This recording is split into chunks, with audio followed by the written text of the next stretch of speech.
Hey guys, how y'all doing? Welcome to another episode of Board Progression. Today we're going to be recapping this past year, this past snowboard season, everything that's happened from October of last year all the way through now. And where do I start? I mean, honestly, it's been the best year of my life this past year, guys. For those of you who are new to this channel, I'm from the East Coast. I was born and raised around Baltimore, Maryland. And a year ago I moved out here to pursue mountain life. Snowboard as much as possible, to skate more, to live just a little bit more of an adventurous life rather than sitting behind a desk. And I'm recording it all for you guys.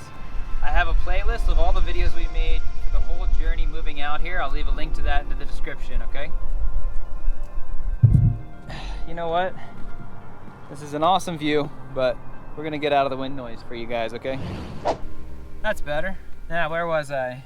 This time of the year last year, October, we kicked things off with a bang. We had a 10-inch snowstorm in October, and I not only got to ride the Bone Zone, but I got to hike Brighton for a couple of powder runs early season.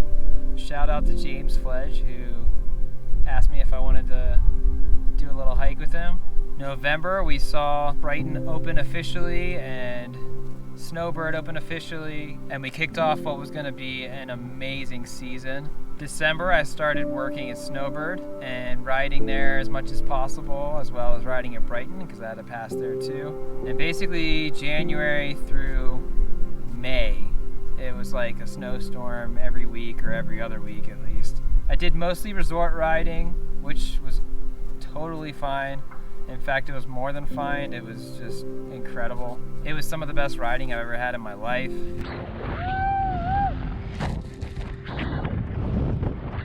I had one day at Solitude, which was awesome. I want to go back there. I had one day at Park City, which honestly I could spend a whole season at Park City exploring. Shout out to Evan for showing me around a little bit of canyons in Park City. We got to do that again this season, man. It was the winter that just never seemed to end, and it went all the way into June, all the way into July, and we wrapped it all up with July 4th riding. It just doesn't get much better than that. Once the summer came around, I finally got back into skating. I wish I got back into it sooner. I even learned a few new tricks. I relearned some old tricks that I used to be able to do. Salt Lake City is a major city, so there's great places to skate, plenty of skate parks, and there's plenty of street spots. I didn't skate that much street this year, but I think I'm gonna change that. Speaking of parks, just a few weeks ago, last month, Vans and Thrasher built an amazing park near downtown, and they had the Park Series World Championships there, where I got to meet Christian Hosoi and see some of the best skaters from around the world. On top of that, I got to go south and visit a few state parks like Arches and Canyonlands. Moab is amazing. I also went to Bryce Canyon with my wife Celica for our anniversary. I didn't film any of that because that was kind of just our alone time. Yeah guys, it was a jam-packed year of blessings. Oh, I almost forgot, we got a brand new car. We got a brand new 2019 Subaru Crosstrek, which I am so excited for. I'm loving it. I can't wait to do some off-roading in the snow and all that this winter. It's gonna be so much fun. It's been an incredible year, but I'd be lying if I didn't say we had some ups and some downs over the past year. I had a couple goals for YouTube and for this whole career path that I didn't actually meet. I really wanted to hit 1,000 subscribers by the end of the snow season. And even though it was a really long snow season, I didn't hit that mark. So I was a little bit bummed about that. The goal is to make this channel sustainable and a way that I can pay bills and help put food on the table for me and Celica.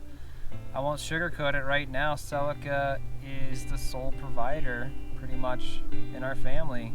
I'm working part-time at Snowbird, but it's pennies on the dollar compared to my previous salary. So she's doing all the heavy lifting financially. And as you could imagine, that put a little bit of strain on our relationship, on our marriage. And I think we didn't really have realistic expectations on each other on what that was going to look like. So we had some rough times, we had some fights, and we had to kind of take a step back for a minute and ask, what is the end goal and how can we get to that end goal?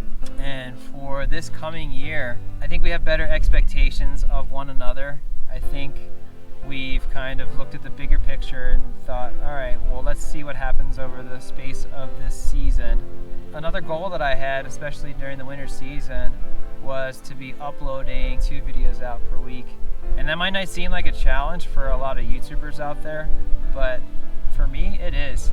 I put a lot of time and effort into every video, every edit, making sure the music is just right, the way I like it. And hopefully it shows to you guys. Hopefully it makes a difference.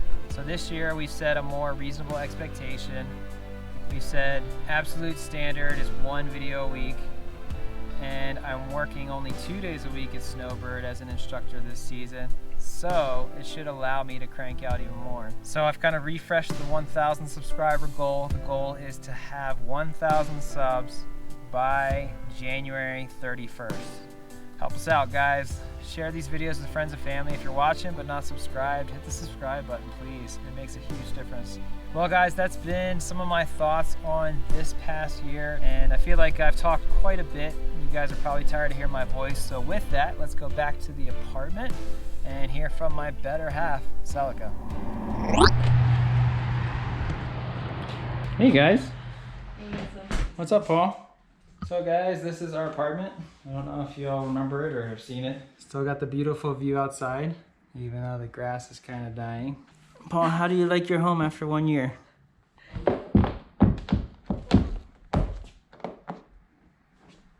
He's a little bit camera shy. But anyway, this is our place. This desk was against the wall, but not only has this been my editing suite, it's also doubled as Celica's classroom. We'll get into that in a minute. We'll see if we can get him to sit here. I don't know how long he'll stay here. But anyways, guys, that's what our home looks like after 1 year. We're finally settled in. Oh! Like I said, he's camera shy. Anyways, we're settled in. Aww. Okay, move your butt. Celica, if someone were to ask you, how do you like living in Salt Lake City, what would you say? I would say that I actually really enjoyed it more than I thought I would. I remember the first time that Dan brought up that he wanted us to move to Utah, and I think I cried, maybe. But yeah. Now that I'm like, there's so much that Utah has to offer. We haven't even seen it all yet, but I'm really enjoying it because we were also looking at Switzerland to try to move there internationally. Yeah. And what drew us to Switzerland was the outdoor active lifestyle, and I feel like Salt Lake City has a very active outdoor vibe to it. I mean, just the mountains are right there. Even just my friend and I have been going on walks after school all the time. And even just yesterday, we were able to go on this really beautiful hike, and it took a total of 45 minutes getting there and walking around and then coming back. I also really like the seasons. It's nice because down in the valley we don't get that much snow, and we're not getting the cold that we would get on the East Coast really. Yeah, you don't have the bone chilling, bitter, cold days here in the valley. Up in the mountains it can be that cold, but if you don't want to go up there, you don't have to go up there. Yeah, the heat is not bad at all. There's no humidity. And the other cool thing too was down in the valley, it was in the 90s. But my friend and I went up to see Dan, and it instantly dropped 20 degrees. And then we went even higher. Up in canyons. Yeah, we went even higher to Hidden Peak and Snowbird, and we needed a sweater. If it is hot in the valley, it's really easy to escape the heat. I like it. I think it's a good place for us. How has your experience been teaching here for a year? It's been a night and day difference, and I don't want to say anything too bad about the last place, but coming from a district that was really, really rough, and then coming to the district that I'm in now, I really, really enjoy my work now. I think before we moved here, I was ready to possibly give up education just because it was just too much. The system was broken so much beyond teaching. And coming here, I'm just so impressed with the district. So what would you say are some of the challenges that we faced over this past year? I think we did really well. I think we had a good year, but I think definitely after the excitement of moving across the country and starting a new adventure weared off, I think then we started realizing the reality of what it would actually be like to go down to one salary, essentially cut 60% of our salary is what we did. Like, but surprisingly, that actually wasn't the challenge really for me, because the bills and the way everything worked out, like, we won't get into details, but it ended up being like my paychecks being more than they were in my old job. So like the finances were never really the problem. Like, the problem for me was like in the month of September, I had gotten sick 4 times and I only had 10 days. And so I knew that I needed to save them. Hello, Paul. Yeah, for me, the challenge really came like once I was getting sick. You know, I didn't want to start taking my sick days right when I started working. So that's when it started like sinking into me, like, I'm having to go to work every day. And then Dan was getting sick too. Nobody cared if he stayed at home and just slept to rest, which is what he needed. But it also was what I needed, but I didn't have the choice. And then that's when I started feeling like, what's that word? Resentment. Yeah, and I started to feel like resentment towards Dan. Like, that I think was the biggest challenge for us. I started seeing this venture with YouTube as more of a hobby and not like business or work, and feel like, you know, it must be nice to be able to do your hobby all the time while someone else pays your bills for you. So that was definitely something that we struggled with. And I think also we just wanted to like be open about the struggles that we have, because we know that there's a lot of people who watch YouTube, and not necessarily just this channel, but watch other channels, and the life is just portrayed as glamorous and carefree. And there are sacrifices. Yeah, sometimes it's sacrifices, sometimes it's struggle. I struggle sometimes to view this as a real job without having the constraints of going into an office and clocking in and clocking out, or having a manager looking at my work. And it really forces me to have discipline and deadlines and stick to those deadlines, and that's hard. That was a real challenge for me this year. And I think Sokka saw that, and understandably that's frustrating. That'd be frustrating to anybody. The sacrifices really haven't bothered me much. Of like, obviously we live in the studio apartment and we chose that because that was going to be what we could afford. But I honestly really like the studio, and I always wanted to live in a tiny home, and so this is very much like it. So we're doing tiny living, and that hasn't been a problem. One car was another sacrifice we made because we used to have 2, and that hasn't been anything. I actually like the 1 car better. There's a few times where it's a little bit of an inconvenience here and there, but I feel like we're being better environmentally minded. Yeah, but I actually think that's been really nice for our relationship, of having to drive each other to work and pick each other up. I realized like all of our needs are being met, and there were a few things that I wanted, but that was kind of an easy fix. Like, I just found an extra job that I can do. Yeah, so I started to mention that earlier. What is that? What is that classroom that says Sally? So it's VIP Kids. So it's this company that is basically an online school for kids in China who want to learn English.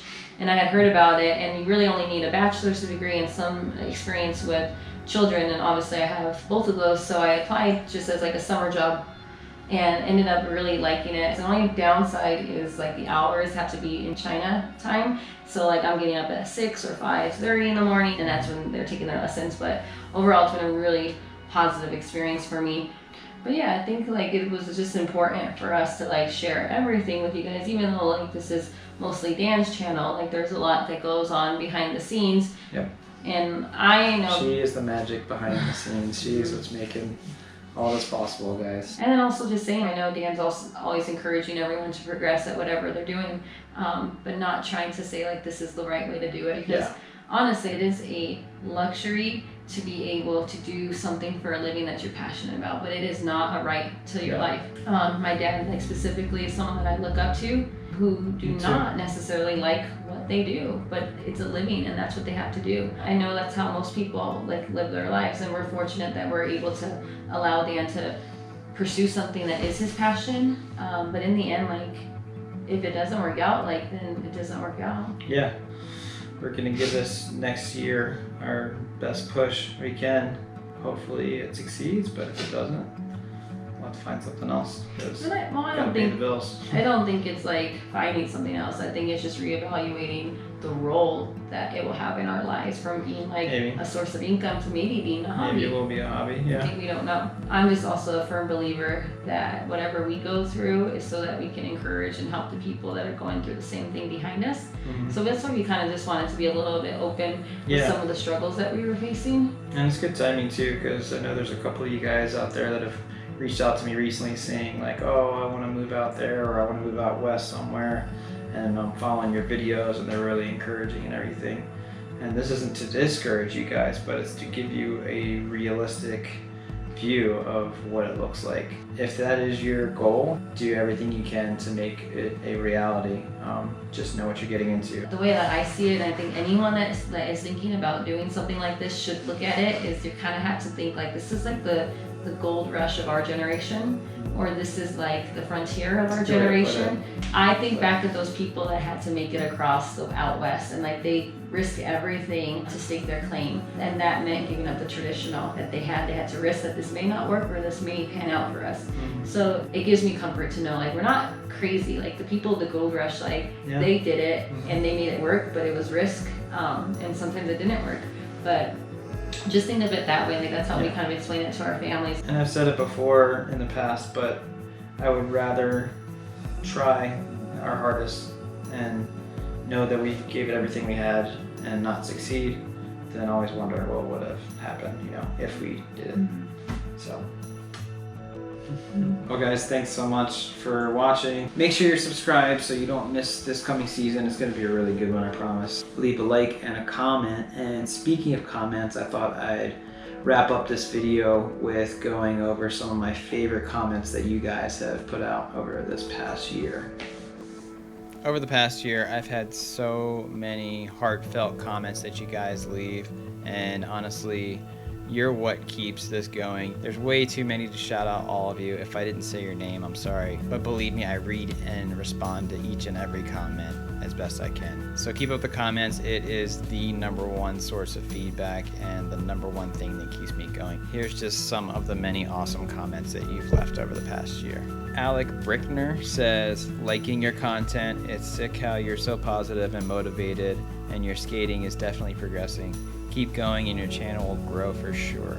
Saber Silo says, keep up the content, super stoked for what you have in store. Vincent Calta said, love what you're doing, keep it up and good luck. Justin Solly, just a couple days ago, said, I love your videos, I'm saving up to move out to Utah from Long Island, and your videos are really helping me visualize it so I can make it a reality.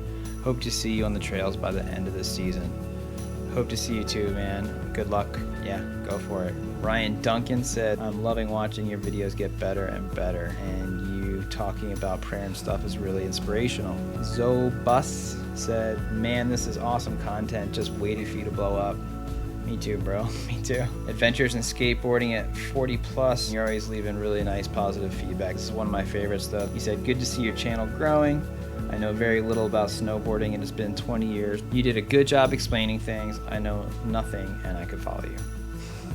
ATVT said, damn, found this channel today and have already fallen into the rabbit hole of watching them. They are very inspiring to me because I am a skier from the east and my dream is to go out west someday and rip the powder there. These videos really give me a taste of what it's like out there. Keep up the great work. Working Class Active has always been really supportive on the channel. You said, epic footage, bro. Congrats with the vlog and keep pushing. I totally enjoy it. Peace and blessings. JCMSUPNC said, you are putting out some of the best snowboard content on YouTube right now and have a totally chill attitude.